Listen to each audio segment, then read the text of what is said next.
right, so good afternoon, good evening, good morning. It's afternoon for me. Heading home from work. So this is going to be part 2 of the trade discussion about the Royals and the rumor over the weekend that Dayton Moore was letting every team know, or all teams know, that that the entire Royals roster except for Mondesi and Dozier are available for trade. So we talked about the offense this morning, touched on a few pitchers, but let's dive more into the pitchers now. Let's look at the obvious one first. Jake Diekman, I think, is highly likely to get traded, and my guess is that will happen before the All-Star game. And I think a contending team who needs a left-handed reliever is going to make a play for him very quickly. And because, I think the Royals would like to sell him sooner than later, because if he decides to start sucking again, his value is going to diminish, and he's pitching very well right now. The next guy on the list, I think, even though he's not pitched particularly well this year, but Brad Boxberger and Willie Peralta both have pretty decent contracts. Both could be moved relatively easily. I don't think either one of those players is going to return a whole heck of a lot. Probably just cash. You might get a low-level prospect for one of them, but the Royals got a lot for Kelvin Herrera last year from the Nationals, and then he was a disaster for the Nationals, and he's been horrible for the White Sox this year. Maybe Herrera is at the end of his. Maybe Herrera's hit a wall, and who knows? Royals got Kelvin Gutierrez, for Kelvin Herrera last year, so along with Blake Perkins and somebody else too. They got 3 players. It was a ridiculous trade for the Royals, in the Royals' favor. I don't know why you would ever trade three prospects for a relief pitcher. It just doesn't make any sense to me. Did nobody learn from what happened with Boston and Houston back in 1989, trading Jeff Bagwell for Larry Anderson? Yeah, anyway. So those are kind of some of the bullpen pieces. You've also got some of the younger guys, too. I know that he said everyone's available. I don't think Dayton Moore trades guys like Boxberger and Jorge Lopez, or not Boxberger, Scott Barlow. I don't think he trades Barlow and Lopez and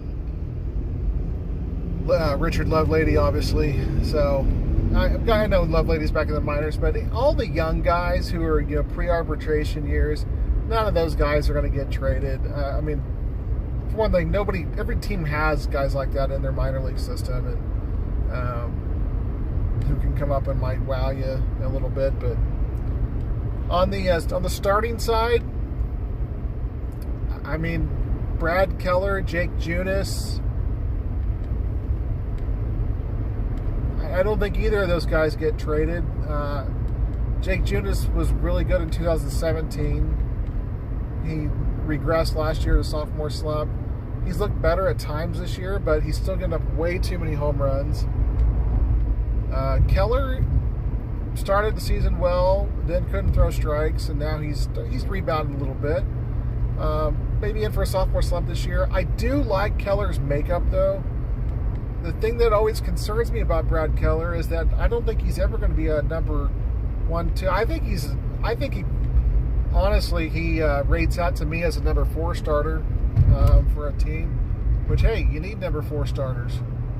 And the reason why is Brad Keller doesn't strike guys out, and he really relies on his defense to make outs behind him. And if you have a good defense like the Royals do, that's to your advantage. You can pitch that way. But again, the more balls in play, the more chances that ball is going to find a hole and guys are going to get on base. And even with a great defense, you're still going to make errors from time to time. So, the Royals won a World Series by putting the ball in play at a higher rate than anybody else in modern baseball. So, Danny Duffy, I think Duffy probably could get dealt, even though he really doesn't want to leave Kansas City.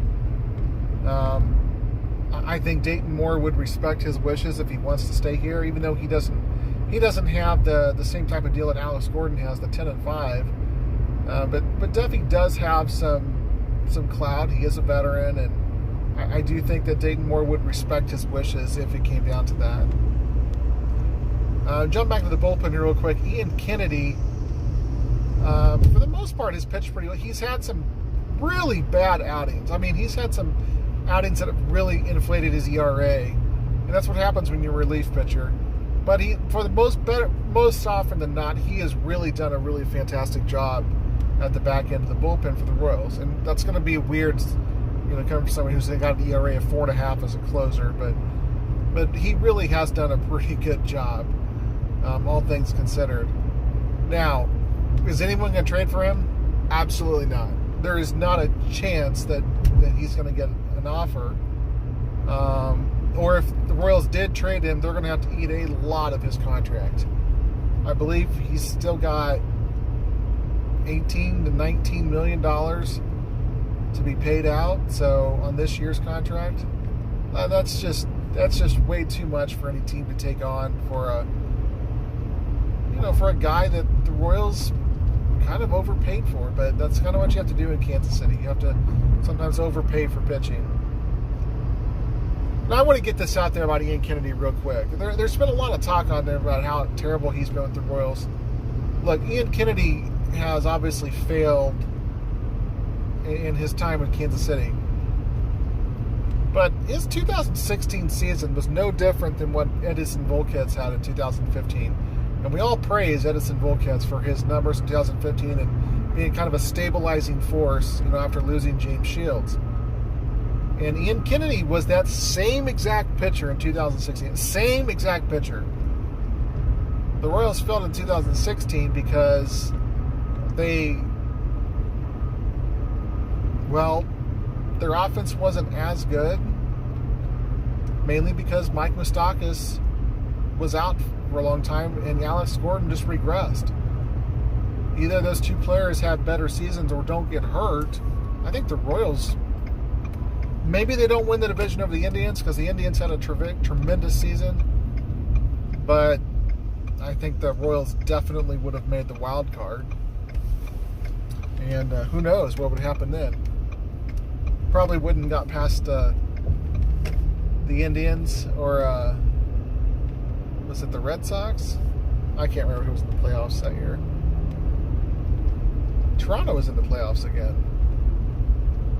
That's right. Anyway, I'm sorry. I'm getting sidetracked again. So really, when it all boils down to it, and Homer Bailey. Homer Bailey, the Royals would love to trade him, but again, I don't think anyone's going to give anything for him. So Homer Bailey is a guy I think the Royals are ultimately going to just have to release at some point. So yeah, Jake Diekman. Jake Diekman is 99% chance he is going to get traded. And I say that not 100% because you're never going to be 100% sure about anything. But if anything's close to a sure deal, a sure thing, Jake Diekman getting traded is almost there. And then Boxberger, Peralta, highly likely. Brian Flynn, probably not. Danny Duffy will be the interesting case. I don't think the Royals trade Junis or Keller, but I think Duffy could get traded if the Royals do decide to if they find a partner and Danny Duffy.